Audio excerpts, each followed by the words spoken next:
नमस्कार दर्शक बंधु आपण माने राजजोक सीरियल देखा पाइबे जे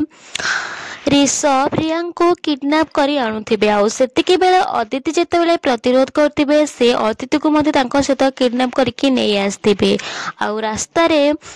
ऋषभ को गाड़ी को 4 जण बाट रोकिबे आउ से माने थिबे आयनकर सांग आउ घमाघोट फिल्म रो हीरो जेतेबेले से माने बाट रोकिबे तो ऋषभ को गाड़ी रही जिवो या परे से माने बाट रोकी के ऋषभ कर गुंडा 4 जण सहित बहुत लड़ाई करबे आउ तांको भितरे बहुत माड़पीटी हबो आउ से माननकु हरि सारला परे से माने गाड़ी रो आसी कि ऋषभ को टाणी टाणी के नेबे आउ ऋषभ को देव कि अरे तमे माने किए एमिति होउथिबे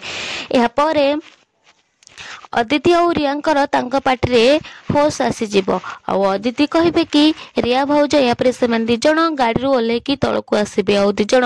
हक्करा करी हे जीबे आउ रिया कहिबे कि अदिति एमाने सब के अदिति कहिबे कि एमाने होउछंदी आयन भाईकर सांग आउ घमाघोट फिल्म रो हीरो या पर एपटे सनोज कहिबे कि भौणी माने तबे माने एठी के आसो आउ रिया अदिति से मानक पाखकु जीबे आउ कहिबे कि तम मानकर जहा भी राग अछि एमानक ऊपरे सुझेई दियो यहाँ पर रिया बहुत जोर रागी थे आउ ऋषभ कर गाल को गोटे सत्क चटकड़ा मारिबा कहिबे कि इच्छा तो होची तते एठी ही मारी देबाकू हेले नाही तते आईन हाथ रे दे देबाटा ही ठीक हेबो। हां दर्शक बंधु या पर